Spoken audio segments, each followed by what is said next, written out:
सो मेरा body weight अभी है 102 केजी एंड मेरे को इसको लेके जाना है 95 केजी तक। सिर्फ 12 हफ्ते का गोल रखा है मैंने। मैं कंपटीशन से आया, उस दिन था मेरा वेट 103, 1 केजी मैंने कम कर लिया। 10 दिन हो गए और न्यू ईयर आने वाला है। सो मैंने रखा है कि 1 जनवरी को हम मेजर करेंगे। 102 अराउंड आ रहा है। अब हम मेजर करेंगे मार्च के एंड वाले डेट पे एंड वहां पे 95 केजी हिट करना है। सो 102 से 95 टोटल होता है 7 किलो। 12 हफ्ते हैं मेरे पे एंड मुझे पता है अभी बहुत सारे लोग फैट लॉस का गोल रखा होगा कि 2024 में फैट लॉस करना है। किसी का बहुत ज्यादा गोल होगा 25 केजी, 30 केजी, किसी का 10 केजी, किसी का 5 केजी। तो हर किसी का गोल अलग है, बट फैट लॉस के सारे फंडामेंटल्स वही रहते हैं। किसी का गोल कितना भी फैट लॉस करना हो, उसे वही फंडामेंटल्स फॉलो करने होंगे। अब यहाँ पे एक चीज मैं सजेस्ट करूंगा सबसे स्टार्टिंग में ही वीडियो, जो टाइम फ्रेम है ना वो हर किसी के लिए अलग होगा। अब कोई बहुत ज्यादा फैट है, somewhere who is 130 KG, 140 KG, उसका फैट परसेंटेज मान लो 35-40 है, ये स्लो फैट लॉस नहीं करना चाहिए। वो महीने का 1-2 केजी 3 केजी फैट लॉस करेगा ना, उसे समझ में भी नहीं आएगा और वो उतने टाइम तक शायद कंटिन्यू ना कर पाए। क्योंकि फैट लॉस में ना आप मिरर में देख के मोटिवेट होते हो, फोटोज खींचते हो, मोटिवेट होते हो जैसे जैसे फैट लॉस होता है।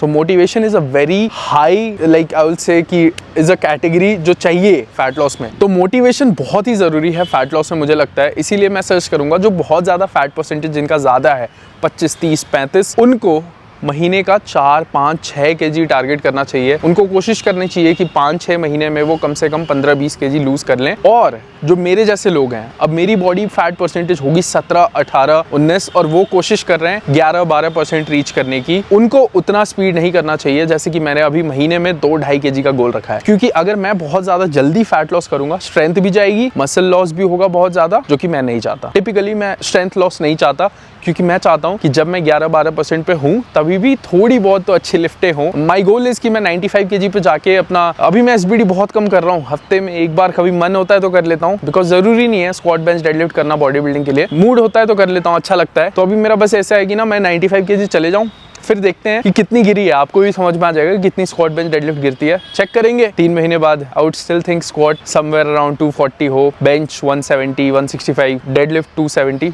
Let's see. जो सबसे ज्यादा इंटरेस्टिंग, जहाँ पे सारे लोग अक्यूज करते हैं, मेरे को लगता है कि अभी ये कल्चर बना हुआ है कि भाई ये सप्लीमेंट्स लेने वाले लोग फेक होते हैं, अरे ये तो प्रोटीन की बॉडी है, ये है वो है। This needs to stop. ऐसा कुछ भी नहीं है। मैं आपको बता रहा हूँ मैं जिम कब से जा रहा हूँ। मेरी क्लास 10 की एग्जाम खत्म हुई, मैं उसके बाद से जिम जा रहा हूँ। 11-12 मैंने जिम करा, मुझे जीरो नॉलेज, सप्लीमेंट्स क्या होते हैं कुछ भी नहीं पता। एंड उस टाइम पे इतना इंटरनेट भी नहीं था, यूट्यूब तो था ही नहीं। यूट्यूब आई थिंक रिचार्ज कराने के लिए, मतलब इंटरनेट वॉज वेरी महंगा टाइप्स। और उसके बाद फिर मैं फर्स्ट ईयर कॉलेज में गया। फर्स्ट ईयर के एंड तक आते आते मेरी बॉडी ठीक ठाक बन गई थी। तब मेरे को समझ में आया कि अच्छा प्रोटीन होता है, हम प्रोटीन फुलफिल नहीं कर पाते, इसलिए प्रोटीन लेना पड़ता है। और तब मेरे को मतलब रियलाइज भी हुआ कि भाई मैं हॉस्टल में हूँ, शायद इसीलिए प्रोग्रेस स्लो है, क्योंकि हॉस्टल का खाना खा रहा हूँ, 6-8 बॉयल अंडे खाता हूँ, उससे कितना ही प्रोटीन इंटेक मेरा पूरा हो रहा होगा। 2 चम्मच पीनट बटर खाता हूँ, क्या ही प्रोटीन इंटेक मिलता होगा। देन मैंने जाके रॉ प्रोटीन ऐड करा। So protein is not bad, but supplement जो है ना वो एक एडिशन है। जहां मैंने देखा कि अरे मेरी डाइट से कुछ पूरा हो नहीं पा रहा है, उसके बाद मैंने ऐड करा। तो सप्लीमेंट्स मैं फिर से बोलूंगा कि हर बंदे का बजट के ऊपर डिपेंड करता है। If you have a good budget, अच्छा खासा प्रोटीन लो, दिन में 2 स्कूप यूज करो, क्रिएटिन मोनोहाइड्रेट यूज करो, फिश ऑयल, मल्टीविटामिन। अब एक अच्छा मल्टीविटामिन हर बंदे के लिए इसलिए इंपॉर्टेंट हो जाता है बिकॉज इसमें सारे आपके मिनरल्स एंड विटामिन होते हैं। हम मैक्रोन्यूट्रिएंट तो अपनी डाइट से पूरा कर सकते हैं, बट जो माइक्रोन्यूट्रिएंट्स होते हैं, एसेंशियल विटामिन, एसेंशियल मिनरल्स, वो आप कितनी ही सब्जियां, कितने ही फ्रूट्स खा लो, हर एक विटामिन, हर एक मिनरल नहीं मिलता। तो अगर आप एक अच्छा मल्टीविटामिन अपनी सप्लीमेंट स्टैक में ऐड करेंगे तो आपको जो सारे एसेंशियल आरडीए जो रेकमेंड करती है वो विटामिन एंड मिनरल्स मिल जाएंगे। मैं यूज़ करता हूँ मसल ब्लेज का MB वाइट डेली मल्टीविटामिन। सारे जो 100% आरडीए रेकमेंड करती है वो आपको मिनरल्स एंड विटामिन मिल जाएंगे। मार्केट में बहुत सारे मल्टीविटामिन हैं, बट ये मल्टीविटामिन उनसे ज़्यादा सुपीरियर है मेरे अकॉर्डिंग, बिकॉज इसमें 6 एसेंशियल ब्लेंड्स अलग से ऐड किए गए हैं जो कि हर एक जिम गोअर के लिए बहुत ही ज़्यादा इंपॉर्टेंट है। इसमें antioxidant blend, prebiotic blend, amino blend, enzyme blend and metabolism blend है। तो ये सारे जो इंग्रेडिएंट्स हैं बहुत ही ज़्यादा इंपॉर्टेंट हो जाते हैं। तो ये एक नॉर्मल मल्टीविटामिन नहीं है, ये उनसे सुपीरियर है। मैं डेफिनेटली रिकमेंड करूँगा। मैं हर दिन एक यूज़ करता हूँ किसी भी मील के बाद। मसल ब्लेज से कुछ भी शॉप करते हो, सिंगा 30, आपको एक बहुत ही बढ़िया डिस्काउंट मिल जाएगा। अप्लाई कूपन में जाके सिंगा 30 लिख देना।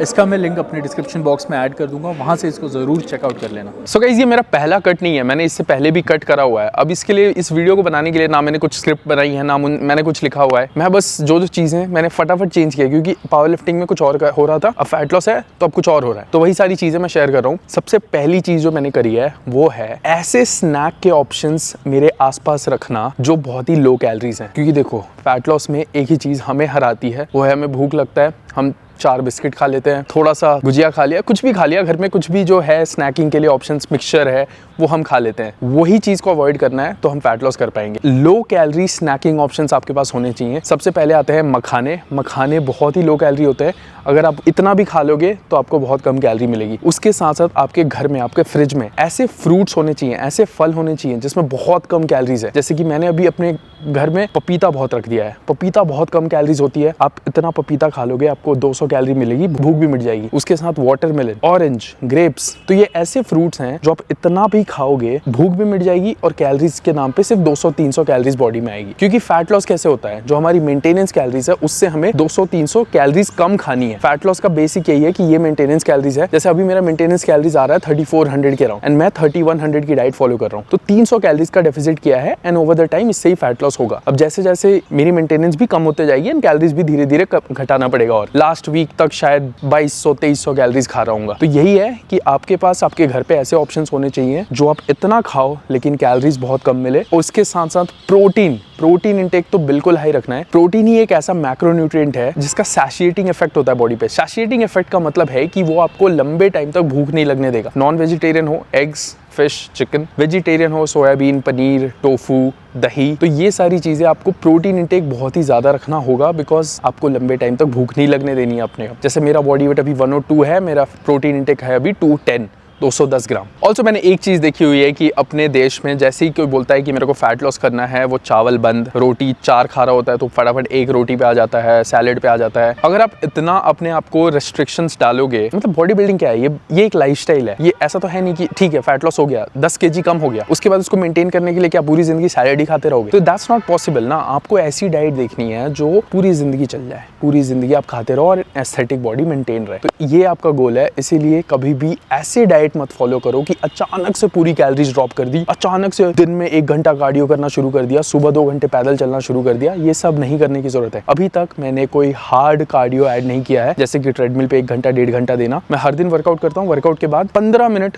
ट्रेडमिल पे चल रहा हूँ, उसके साथ साथ थोड़ा बहुत हफ्ते में 2-3 बार स्प्रिंट्स मार रहा हूँ, हाई इंटेंसिटी कार्डियो कर रहा हूँ, वो भी हफ्ते में 2 बार है, वो भी ज्यादा देर नहीं लगता उसको करने में। मान लो मतलब यहाँ से 100 मीटर, 1 बार जाना 1 बार वापस आना, ऐसे 5 राउंड, दैट्स ऑल। बहुत ही शॉर्टकट नहीं मारना है तेज करने के चक्कर में, बिकॉज वो लॉन्ग टर्म आप कंटिन्यू नहीं कर पाओगे। उसके साथ जो मैंने सबसे बड़ा एक चेंज किया है, मैंने अपनी डाइट में हरी सब्जियां ऐड कर दी हैं। एक जो मेरी लंच की मील होती है उसमें ब्रोकली या कोई भी वेजिटेबल होती है वो बॉइल्ड होती है, इतनी सारी। अब उसमें कैलोरीज के नाम पे ना 50, 60, 70 कैलोरीज हैं, बट इतनी सब्जी रहती है। अगर आप उसको खाओगे आपका पेट ना 3-4 घंटे तक आराम से सेटिस्फाइड रहेगा। तो फैट लॉस अपने दिमाग को ऐसा ट्रिक करने का गोल है कि भाई इतना खाना तो खाया है, भूख नहीं लगी, तो ये बहुत इंपॉर्टेंट है। I won't suggest any fat burner नहीं लेने की जरूरत है आपको फैट लॉस करने के लिए। मेरे पे बहुत सारे फैट बर्नर्स के प्रमोशन आते हैं, मैं नहीं करता हूँ। जैसे मेरे पे बहुत सारे बेटिंग एप्स के भी प्रमोशन आते हैं, मैं नहीं करता हूँ। एज अ लाइक मेरे को सही नहीं लगता, बहुत सारे लोग कर लेते हैं। तो सप्लीमेंट्स बेसिक में 3-4 बोलूंगा कि यूज करो, अगर बजट है तो यूज करो। बाकी कोई मैजिक वाला काम करेंगे नहीं। अगर डाइट 100% नहीं है तो कुछ नहीं होने वाला। ये आप एक्सपेक्ट मत करना कि डाइट नहीं करूंगा, सप्लीमेंट से बहुत कुछ हो जाएगा, फैट बर्नर ले लूंगा 5 kg, कुछ नहीं होगा फैट बर्नर से। 1% हेल्प कर दे तो उस 1% के लिए क्यों इतने पैसे डालना। And other than that, sleep, 8 घंटे सोना, positive lifestyle, and you have a long picture in your mind. अगर आप आज फैट लॉस कर रहे हो तो आपके दिमाग में होना चाहिए कि मैं क्या करने जा रहा हूँ। जैसे मुझे पता है कि मैं फैट लॉस करूंगा, फैट लॉस करने के बाद कैसा दिखूंगा,